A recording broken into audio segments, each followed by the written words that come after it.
নমস্কার আমার প্রিয় পরিবার। আজ আমি ভিডিওর মাধ্যমে শেয়ার করব শিম দানার ডাল রেসিপি। অনেক ধরনের ডাল খেয়েছো বা দেখেছো, কিন্তু এই ডাল একবার বানিয়ে দেখো, আশা করি ভালো লাগবে। আর এটি খুবই সুস্বাদু এবং হেলদি একটা রেসিপি। তো চলো ভিডিওটি শুরু করা যাক, দেখে নেওয়া যাক আমি কিভাবে শিম দানার ডাল তৈরি করলাম। তো এখানে দেখো শিম দানা আছে। তো এই দানাগুলো আমি দুদিন আগে ছাড়িয়ে রেখেছি, আমার একটু শুকিয়ে গেছে। তো চলো এখন আমি এখান থেকে খোসা ছাড়িয়ে নেব। খোসা ছাড়াতে একটু সময় লাগবে, আর এক হাত দিয়ে হবে না। তো আমি এখন 2 হাত দিয়ে খোসা ছাড়িয়ে নেব। আর আধা ঘন্টা মতো এই দানাগুলো আমি ভিজিয়ে রাখবো। তো চলে এলাম আধা ঘন্টা পর। তো দেখো এখানে আমি কড়াইয়ের মধ্যে জল গরম হতে দিয়েছিলাম, আর ওই যে দানা ছাড়িয়েছিলাম ওই দানাগুলো ভিজিয়ে রেখে এখন আমি সেদ্ধ হতে দিলাম, আর দিলাম পরিমাণ মতো লবণ আর হলুদ। এখন আমি এটাকে সেদ্ধ হতে দেব। চাইলে প্রেসার কুকারও সেদ্ধ করে নেওয়া যায়, কিন্তু আমি কড়াইয়ের মধ্যে সেদ্ধ করছি।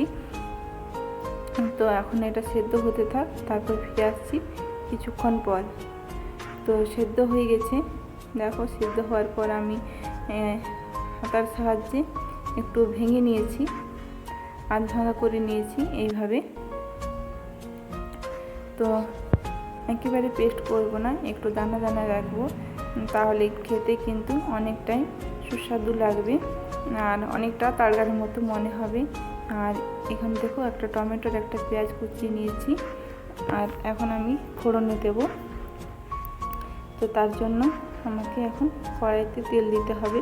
তো কড়াই আমি গরম করে নিচ্ছি, আর এই দেখো ডালটা আমি রেডি করে নিয়েছি। আর এই ডালটা ভাত, রুটি, পরোটা, লুচি সব কিছুর সঙ্গে কিন্তু খাওয়া যায়।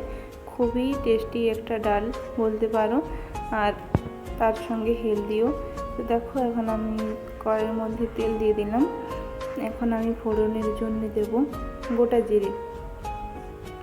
তো তেল গরম হয়ে যাওয়ার পর আমি এখন দিয়ে দিলাম গোটা জিরে, আর দেব একটা তেজপাতা।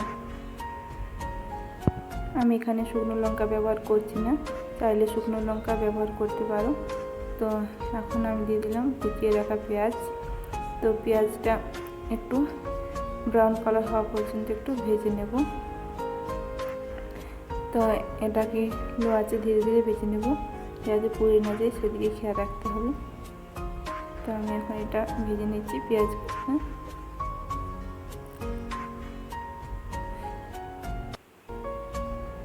তো এখন আমি দিয়ে দেব কুচিয়ে রাখা টমেটো।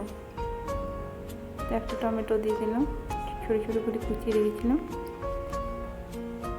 তো এখন আমি দেব অল্প পরিমাণে লবণ, যাতে টমেটোটা তাড়াতাড়ি গলে যায়। লবণ তো আমার দেওয়া আছে ডালটা সেদ্ধ করার সময়। তো এখন আমি একটু লবণ দেব, একটু বুঝে দিতে হবে।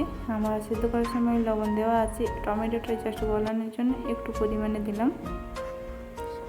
তো এখন আমি দেব আদা রসুনের পেস্ট আর বাকি সমস্ত মশলা, বলতে জিরে গুঁড়ো আর ধনে গুঁড়ো দেবো।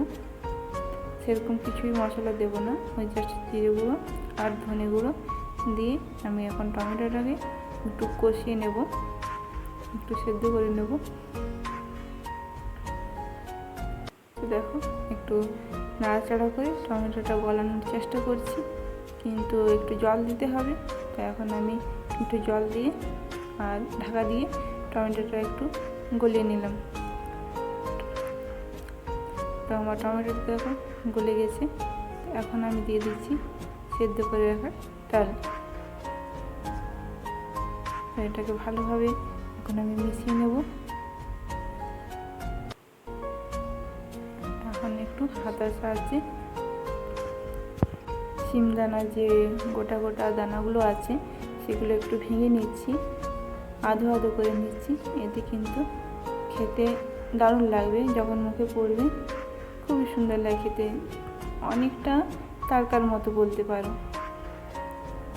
এইভাবে শিম দানা দিয়েও যে এত সুন্দর একটা রেসিপি তৈরি করা যায়, তোমরা রান্না না করলে হয়তো বুঝতে পারবে না। খেতে কিন্তু হয়েছিল অসাধারণ। তোমরা চাইলে এটা নিরামিষভাবেও রান্না করতে পারো, পেঁয়াজ রসুন ছাড়াও। আর আমি এখানে পেঁয়াজ কুচি আর আদা পেস্ট দিয়েছি। তোমরা চাইলে ওটা স্কিপ করে দিতে পারো। নিরামিষভাবেও রান্না করা যায়। ভাত, রুটি, লুচি, পরোটা সব কিছুর সঙ্গে খেতে কিন্তু লাগে অসাধারণ। যদিও বা আমি এটা ভাতের সঙ্গে ট্রাই করেছি। তো আমার ডাল রেডি হয়ে গেছে, এখন আমি সার্ভ করে নেব।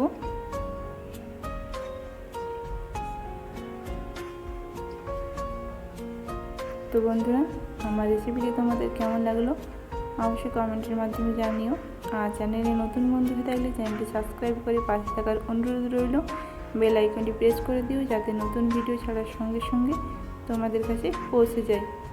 তোমাদের একটা লাইক আর একটা কমেন্ট ভিডিও বানাতে কিন্তু আমাদের অনেকটাই উৎসাহ করে।